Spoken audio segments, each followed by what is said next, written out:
सबसे पहले बात तो ये है कि अभी मियां नवाज शरीफ साहब ने जो मौलाना फजलुर रहमान साहब से मुलाकात की और जिसमें हमें यह देखने को मिला कि सदर की साथ वाली नशिस्त के ऊपर वजीर आजम नहीं थे बल्कि मियां नवाज शरीफ साहब थे। क्या समझते हैं कि मौलाना को कायल कर लिया जाएगा, मौलाना गुफ्तु शुनीद से राम हो जाएंगे या फिर कोई और हरबा आजमाना पड़ेगा? नहीं, देखें, शुक्रिया आपका, मगर मैं ये ज़रूर गुजारिश करूँगा आपसे कि हरबे इस्तेमाल करते करते तो मुल्क की बर्बादी हो गई। हरबा नहीं, कायल किया जाना चाहिए। और जहाँ तक मेरी मालूमात हैं जो आइनी तरमीम के हवाले से, तो कुछ इश्यूज़ पे मौलाना साहब बल्कि पीटीआई भी मुत्फिक है कि ये तरमीम वक्त की ज़रूरत है, होनी चाहिए। और दूसरा मैं ये ज़रूर अर्ज़ करूँगा कि बदकिस्मती से 77 सालों में जब भी पाकिस्तान पटरी पे चढ़ता है, उसकी मईशत के हवाले से हो, सियासी इस्तेहकाम के हवाले से हो, दुनिया में अपना एक खोया हुआ मकाम हासिल करने के लिए हो, तो बदकिस्मती से पाकिस्तान के अंदर एक मनसूबा बंदी से इंतशार शुरू किया जाता है और करवाया जाता है और उसका खमियाजा कौम भुगतती है, रियासत भुगतती है।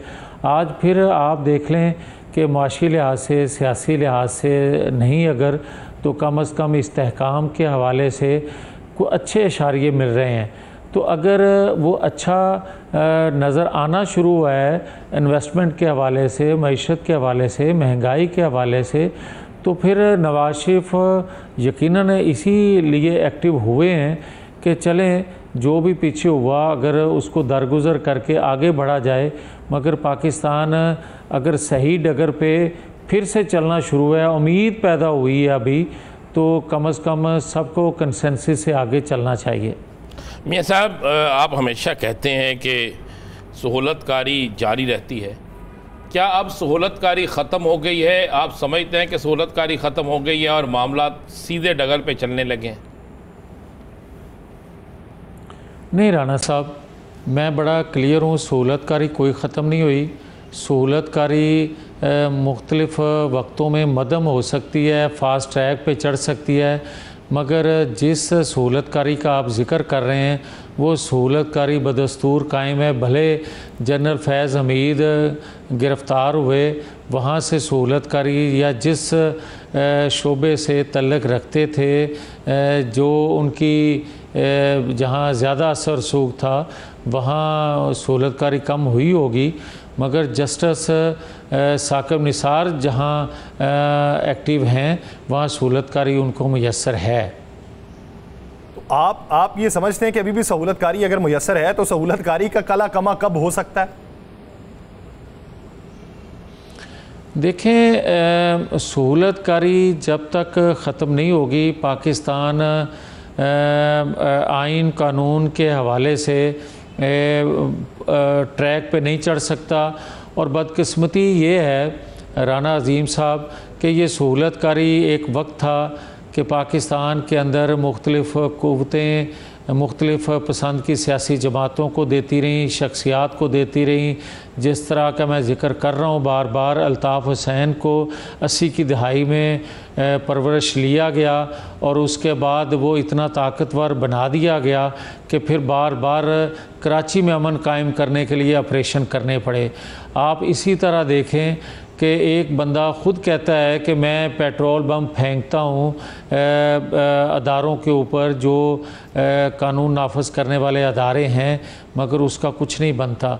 आप देखें कि उसकी जमात का एक सदर लगाया जाता है जिन्होंने कभी ज़िंदगी में, जो मैं देखता आया हूँ, सुनता आया हूँ, और राना अज़ीम साहब भी काफ़ी कुर्बत में इन चीज़ों को देखते रहे हैं, कभी वहाँ से आइन नाफज करने वाले, कानून पर अमलदारी करवाने वाले अदारों को नाराज़ नहीं किया गया था। मगर जब उस शख्स को भी, उस प्रेसिडेंट को भी बने हुए को गिरफ़्तार करने गए तो उनके घर से भी पेट्रोल बम फेंका गया। ये तो असर रखती हैं चीज़ें। एक शख्स जिसको पाला पोसा गया, लॉन्च किया गया, आज दूसरा शख्स एक इमरान खान की शक्ल में अली अमीन गंडापुर पैदा हुआ है और वो अमल दिखा रहा है अल्ताफ़ हुसैन का कि उसी तरह की बड़कबाजी, उसी तरह की गुफ्तगू, उसी तरह का सरकारी वसाइल, उसी तरह का जत्थे लेके अपने मौक़िफ़ पे, अपनी बात पे अमल करवाना और उसके नतीजे में इस्लामाबाद पुलिस का एक कांस्टेबल का शहीद हो जाना।